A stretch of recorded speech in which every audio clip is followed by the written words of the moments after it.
Bonjour à toi, j'espère que tu vas bien. Alors aujourd'hui, nous allons parler du célibat. Le célibat n'est pas une malédiction, mais une phase de transition, de préparation avant le mariage. Alors, durant cette période de célibat, que fais-tu? Est-ce que tu es là, tu attends désespérément le prince charmant ou cette personne, cet homme ou cette femme qui va te rendre heureuse? Est-ce que tu optimises ce temps de célibat pour apprendre à te connaître, pour savoir qui tu es, quelles sont tes forces, quelles sont tes valeurs, qu'est-ce que le Seigneur t'appelle à être, quel est son plan pour toi, ta destinée? Est-ce que tu marches dans ta destinée? Est-ce que tu marches dans ton appel? Est-ce que tu es là où est-ce que Dieu veut que tu sois? Parce que tu sais, la personne avec qui tu vas aller, vous avez une destinée et vous avez un plan, quelque chose que le Seigneur a préparé pour toi et c'est lié à, à cette personne. Donc, durant cette période de célibat, tu dois optimiser le temps. S'il y a des choses en toi qui ne sont pas encore guéries, si tu as encore des souffrances, des choses qui te mettent à mal, c'est là que tu dois faire le point, le check-up. Ok, durant ces dernières années, voilà, est-ce que j'ai appris à me connaître, qui je suis, qu'est-ce que je veux, à quoi j'aspire, quels sont mes objectifs de vie sur le long terme, qu'est-ce que je fais, qu'est-ce que tu fais? Est-ce que tu cherches à te former, à augmenter en potentiel, à acquérir de nouvelles compétences? Voilà, à grandir spirituellement, à approfondir ton intimité et ta relation avec Dieu. Tout cela, c'est important, cette phase de préparation. Plus vous allez être préparé, plus vous aurez les armes qu'il faut. Quand vous allez rentrer dans cette relation de couple pour amener au mariage, vous aurez les armes qu'il faut. Vous allez vous sentir bien, vous allez vous sentir épanoui. Vous devez d'abord vous sentir bien, heureux avec vous-même avant de pouvoir l'être avec l'autre. Car la parole nous dit, tu dois aimer ton prochain comme toi-même. T'aimes-tu? Aimes-tu la personne que tu vois en face de toi? La personne que tu es devenue durant ces dernières années? C'est là où bien tu vas pouvoir te mettre face à face avec toi-même, face à face avec Dieu et demander au Seigneur, ok Seigneur, s'il y a des choses en moi qui ne sont pas bonnes, qui peuvent être un frein à ma relation, révèle-le-moi. Révèle-le-moi, c'est là que tu dois travailler sur toi, travailler sur ta mentalité, ta façon de penser. Tu vas savoir quel type de femme que je vais être et c'est là que tu vas décider à travailler. Voilà, pour devenir ce type de femme.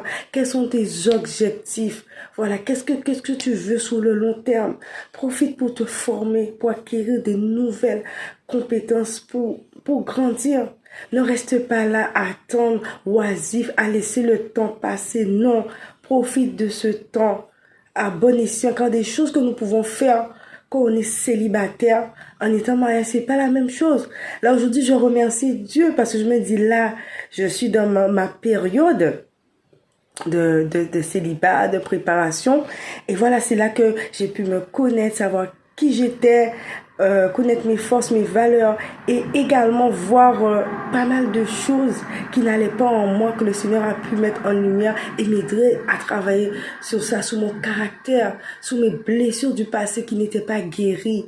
La colère, le rejet, l'amertume.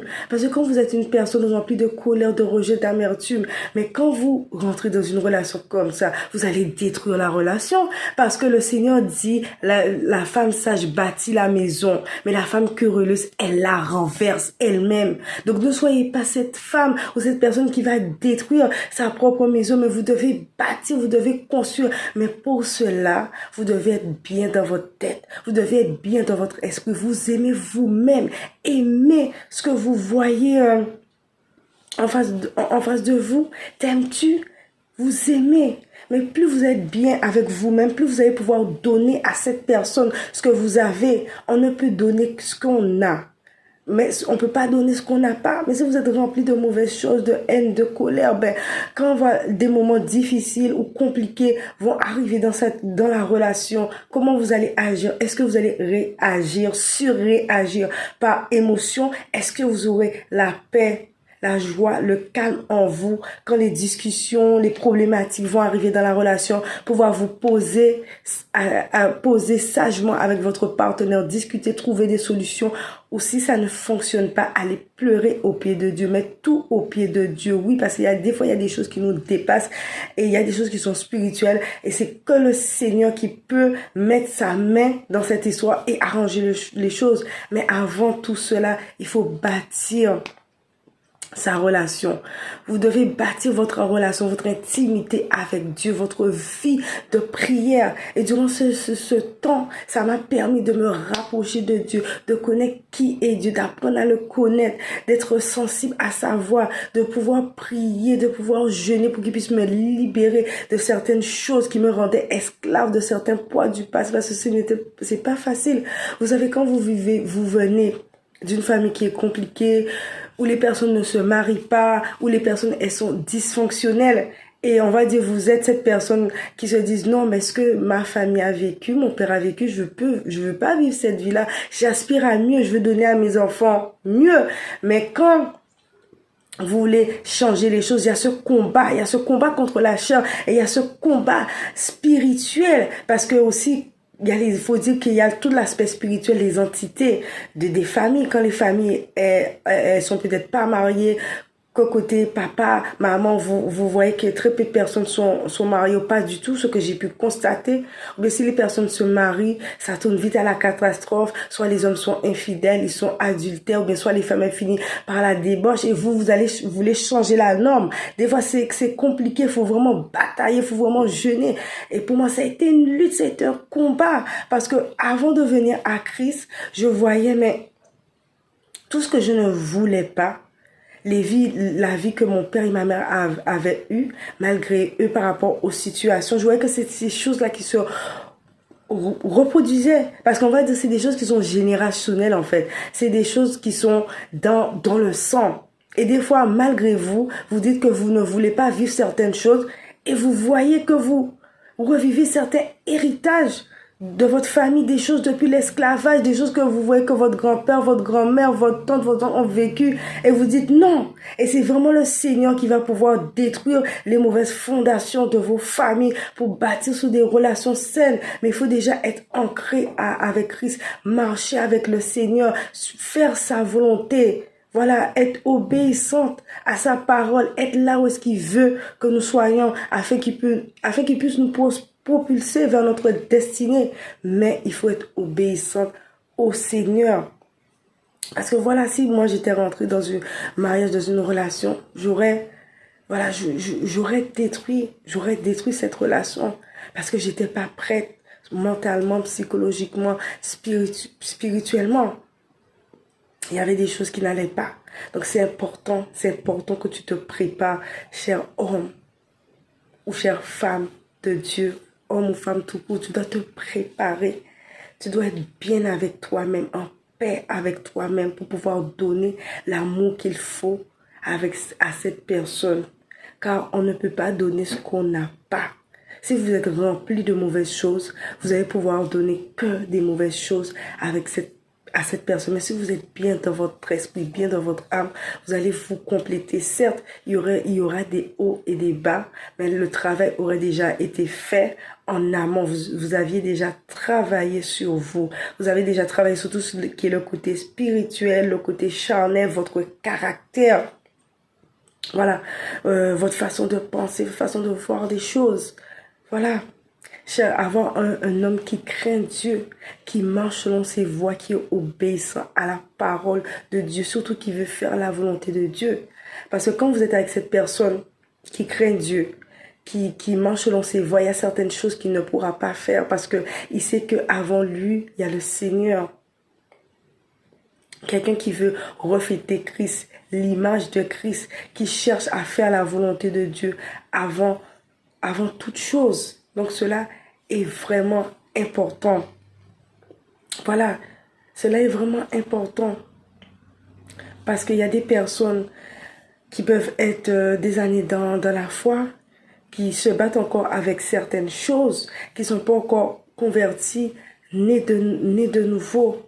Et puis quand vous allez, parce que le Seigneur nous dit, ne vous mettez pas sous un joug étranger. Et quand vous vous mettez à quelqu'un qui a pas la même vision, ou bien qui est pas au même niveau spirituel, qui ne sait pas qu'est-ce qu'il veut, où il va, qui connaît pas sa vision, qui ne connaît pas qu'est-ce que Dieu l'appelle à être, ça va être compliqué, ça va vous ralentir, ça, vous allez être triste, vous allez être malheureux, vous êtes malheureuse, parce que voilà, cette personne, quand vous allez être avec elle, elle est censée vous aider à sortir le meilleur de vous-même, à vous tirer vers l'avant, pas vous éteindre. Parce qu'il y a des personnes, quand vous allez vous mettre avec elles, vous allez devenir l'ombre de vous-même. Vous n'allez même pas vous reconnaître. Alors qu'il y a certaines personnes, quand vous avez fait le bon choix, selon Dieu, mais vous allez vous dire, mais wow, vous allez voir que la personne, elle va être là avec vous, elle va vous encourager. Ce ne sera pas facile tous les jours. Mais cette personne qui aura le cœur de Dieu, de se remettre en question quand il y a des choses qui ne vont pas. Mais quand vous faites le mauvais choix, un choix qui est pas selon Dieu, vous allez même pour gâcher votre vie. La personne, elle va vous ralentir. Donc c'est important. C'est important cette phase-là. Et je remercie Dieu à travers ces périodes. J'ai vraiment appris à me connaître, à sortir de ma zone de confort, à tirer le meilleur de moi, des choses que je ne pensais pas capable de faire. J'ai vu qu'avec le Seigneur, il m'a vraiment permis de faire des choses, mais incroyables. Alors que peut-être que si j'étais restée avec certaines personnes, elles auraient étouffé mon potentiel, écrasé la personne que je devais être. Je n'aurais pas pu travailler sur mon caractère. Parce que vous savez, la soumission, c'est important. Être une femme sage. Et par rapport à toutes les choses que j'avais vécues dans le passé, des fois j'avais tendance à vouloir prendre le dessus, à vouloir dominer parce qu'on m'avait fait tellement de mal et c'était une carapace que je m'étais formée pour pouvoir me défendre. Alors que non, la femme, elle doit être sage.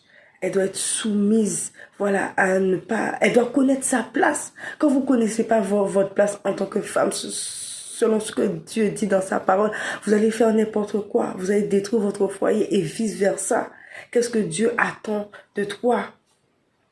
Homme, femme, voilà, dans ta relation, dans ton mariage. Et ça, voilà, c'est important d'être renouvelé dans sa pensée, avec la parole, voilà, de suivre des enseignements, de lire des livres, de développement sur le mariage, d'écouter des enseignements qui vont renouveler votre pensée. Et ça, c'est pas des choses qui vont se faire du jour au lendemain, mais plus vous allez vous y mettre et le Seigneur va vous guider, va vous montrer pas à pas qu'est-ce qui ne va pas. Au fur et à mesure, le Seigneur me montrait, ok, il y avait ça qui n'allait pas, la colère, l'amertume, des choses que tu gardais en toi, que tu disais, t'avais pardonné, mais c'était là, c'est comme une bombe à retardement, vous savez, c'est comme une bombe à retardement. Il va suffire qu'il y ait une situation et puis ça va exploser. Et l'ennemi, il est tellement malin, le truc il a endormi. C'est pour ça qu'il aime bien quand les choses sont cachées dans les ténèbres. Il attend le moment propice et boum, il expose la situation et cette situation, elle va vous humilier demain. Donc, traitez dès maintenant avec les choses qui vous emprisonnent la vie, les addictions, toutes ces mauvaises choses que vous savez qu'ils peuvent être un frein à votre épanouissement. Avec voilà, parce que le mariage, c'est pas pour les enfants, c'est compliqué, c'est pas un jeu. Les personnes que j'ai pu rencontrer qui me parlent du mariage que j'ai pu entendre, les combats que vous avez en tant que célibataire, vous allez avoir des moments de bonheur, oui, mais il y aura des moments de combat. Il faut savoir faire face à tout cela, avoir les épaules qu'il faut, être préparé spirituellement pour pouvoir batailler contre tout ce qui va venir. Voilà, avoir les âmes qu'il faut, être rempli de la parole, être une femme sage, manifester les fruits de l'esprit, la paix, l'amour, la tempérance, être une femme du Proverbe 31 qui travaille, voilà, c'est ça, tout ça c'est vraiment important.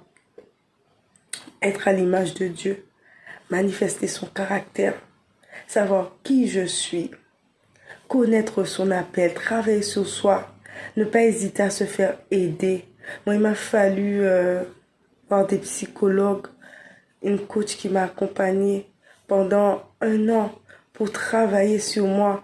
Et je n'ai plus été la même personne. Et je remercie Dieu. Quand vous faites confiance à Dieu, vous reconnaissez votre faiblesse. Vous mettez tout à ses pieds. Vous reconnaissez que sans lui, vous êtes rien et que vous n'avez pas de force. Il mettra les bonnes personnes sur votre route pour vous aider. Mais vous devez être attentif. Avoir le discernement du Saint-Esprit pour être au bon endroit, au bon moment, entouré des bonnes personnes pour pouvoir avancer, gagner du temps. Voilà, c'est à ce moment-là que vous allez vous poser des questions aussi sur votre entourage, faire le tri. Voilà, l'entourage que j'ai, qu'est-ce qu'elle m'apporte? Est-ce que je peux grandir? Est-ce que je peux évoluer avec elle sur le long terme? C'est ça. Apprendre à gérer vos finances. Voilà, c'est parce que c'est des problèmes qui, dans le couple, c'est des choses qui peuvent poser problème. Apprendre à gérer ses finances, apprendre à gérer une maison, à faire à manger, des petites choses qu'on se dit non, voilà, c'est banal, mais c'est des petites choses qui peuvent créer des problèmes après dans la relation, parce que c'est vrai que vous savez, quand ça fait longtemps que vous vivez seul, vous êtes célibataire, on a tendance à prendre des mauvaises habitudes, et c'est vrai que moi j'avais pris pas mal de mauvaises habitudes, et le Seigneur a dû mettre ça en lumière, voilà, prends soin de toi, ne te néglige pas, parce qu'il y a un certain moment où je me négligeais, où je me laissais aller, je prendrais plus soin de moi parce que je m'aimais pas, j'avais pas confiance en moi, donc, et ça se ressent, vous savez, ce que vous êtes à l'intérieur de vous va se manifester à l'extérieur. Donc, si au fond de vous, vous êtes pas bien, vous êtes pas heureux, ben, extérieurement, ça va se manifester, vous allez être négligé, et c'était ça, pendant un moment, je m'étais complètement négligée, voilà, j'avais pris énormément de poids, donc, voilà, je mettais des vêtements larges, évasés, et puis à un moment, le Seigneur m'a dit, non, Valise, tu peux pas, voilà, t'habiller comme ça, être comme ça. Parce que même si tu es quelqu'un de bien, une bonne femme, mais aussi l'apparence compte. La personne, elle est d'abord attirée par ce qu'elle voit. Mais si ce qu'elle voit ne la plaît pas, ne l'attire pas, tout ça aussi c'est important. Prendre soin de soi. Et vous allez voir tous ces petits détails de la vie. Je vois que des fois, quand je prends le temps de prendre soin de moi, de me faire belle, de sortir, ça m'aide aussi à gagner confiance en moi. Toutes ces petites choses, voilà, vous voyez au quotidien.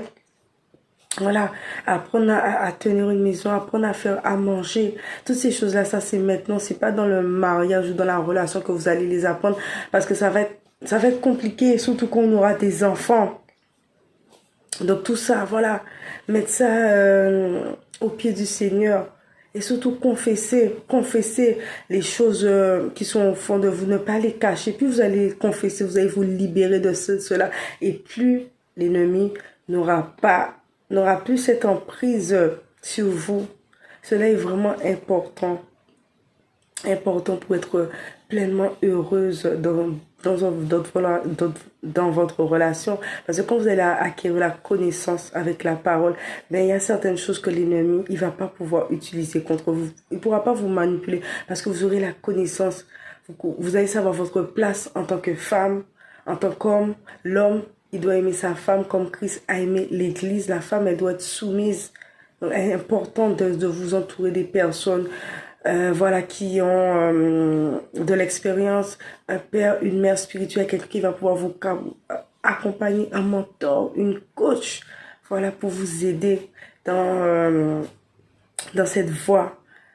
Donc cela c'est important parce qu'au fil des années, nous emmagasinons des bagages, des fardeaux, des poids, on se rend même pas compte et ça nous alourdit et puis on ramène ça dans nos relations, on fait la personne souffrir, la personne empathie, elle subit des choses que voilà qu'elle a rien à voir que dans ça parce que nous-mêmes nous n'avons pas traité avec le passé, nous ne sommes pas guéris. Vous devez confronter. C'est vrai que même si le passé fait dur, il fait mal, il faut le confronter parce que tôt ou tard, toute chose que tu n'as pas confrontée aujourd'hui va te rattraper demain et va t'exploser au visage. Donc, le célibat, c'est pas une malédiction.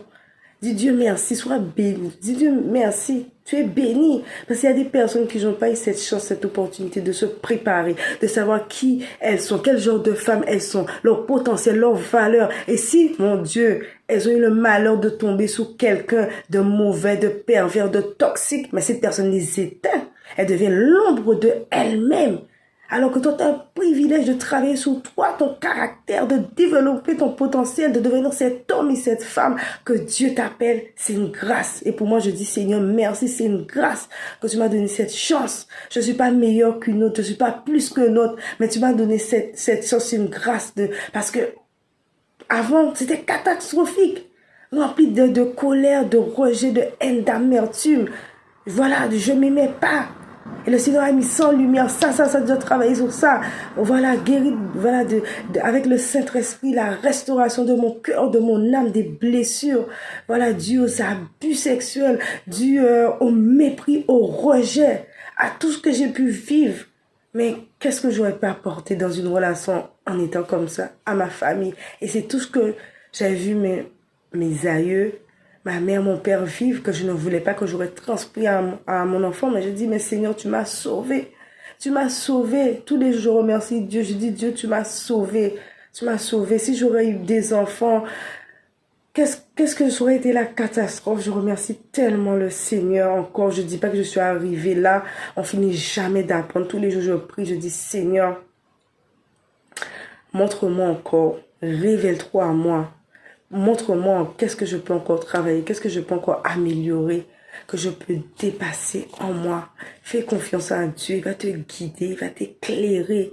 Prie-le, cherche-le de tout ton cœur, car il dit, si vous me cherchez de tout votre cœur, je me laisserai trouver. Si tu le cherches de tout ton cœur, ça va pas être facile, parce que Dieu veut voir notre persévérance, notre détermination, et surtout, est-ce que nous cherchons juste Dieu aussi pour avoir des biens matériels, un mariage, mais est-ce que d'abord nous cherchons Dieu parce que nous l'aimons, nous voulons d'abord faire sa volonté. Il y a un prix à payer dans toute chose.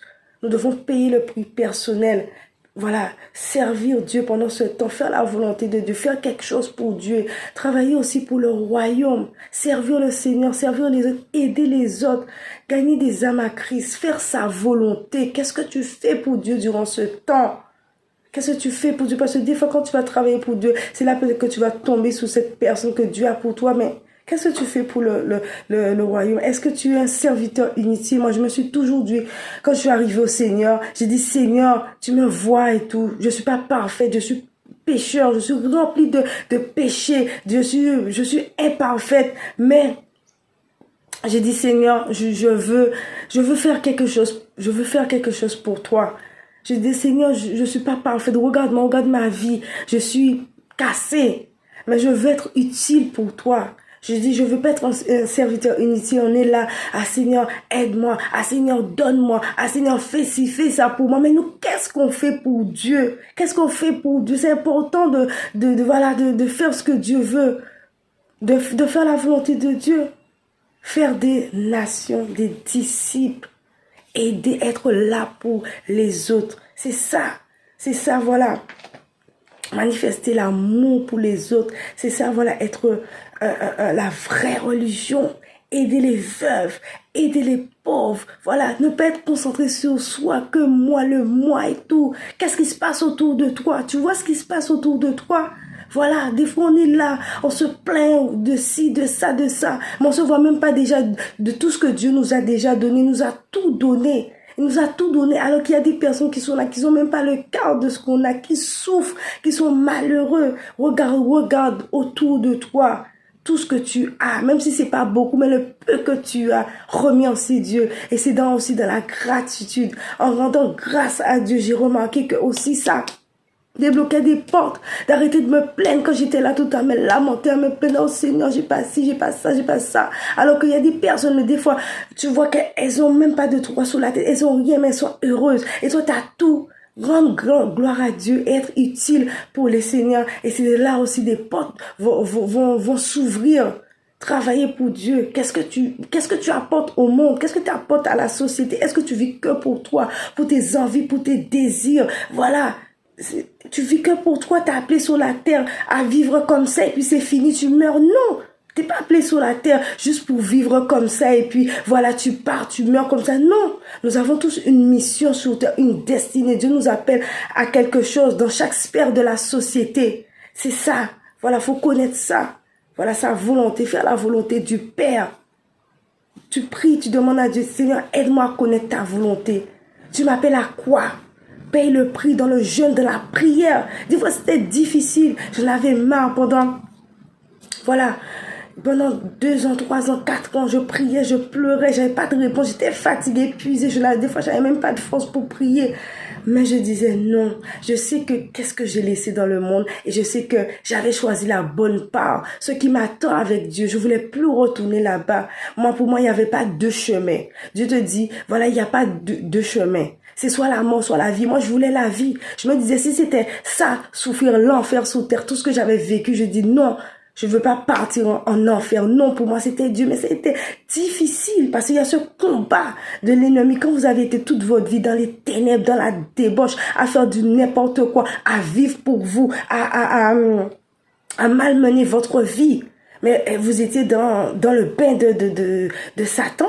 Après, quand vous venez à Christ, il va pas vous lâcher comme ça. Hein.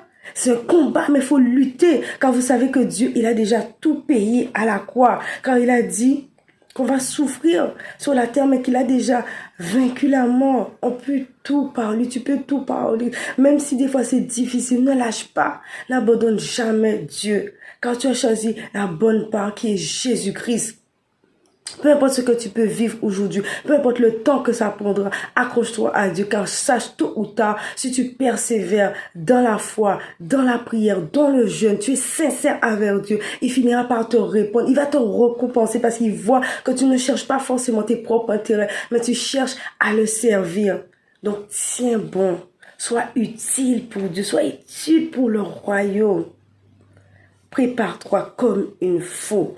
Et tu verras au moment opportun, les portes, elles vont s'ouvrir à toi. La gloire de Dieu va venir sur toi. Les bonnes connexions divines. Et cet homme de destinée, le Seigneur l'enverra au moment opportun. Et tu le verras. Tu le verras parce que tu seras prête. Parce que la lumière de Dieu sera sur toi. Alors n'abandonne pas. Accroche-toi. Et continue à travailler sur toi. À te préparer et à vivre pleinement ton célibat, à profiter, de sortir seul, de manger seul, d'apprendre à te connaître, à voyager, à découvrir de nouvelles choses. C'est à ce moment-là que tu vas pouvoir faire des choses que tu ne peux, que quand tu maries, tu peux pas faire seul. Te lever, par exemple, à une certaine heure, dormir à l'heure que tu veux, sortir comme tu veux. Non. Alors que quand tu seras marié, ça sera différent. Tu seras avec ton mari, tes enfants, tu pourras plus vivre pour toi, tu devras faire des concessions pour la personne. Tu devras faire des concessions. Tu ne pourras plus manger, sortir, faire ça et faire certaines choses. Alors que là, dans ton célibat, tu profites. Moi, je profite, je sors, je mange comme je veux, je fais certaines choses. Je sais qu'une fois avec mes enfants, il y a des choses que ça sera différent. Ça sera différent. Je ne pourrai plus vivre pour moi. Donc, prépare-toi pour vivre pleinement. Sois un bon célibataire. Sois une personne aimable qu'on a envie d'aimer. Fais-toi belle. Prends soin de toi. Deviens la meilleure version de toi. Je te dis à bientôt. Jésus t'aime.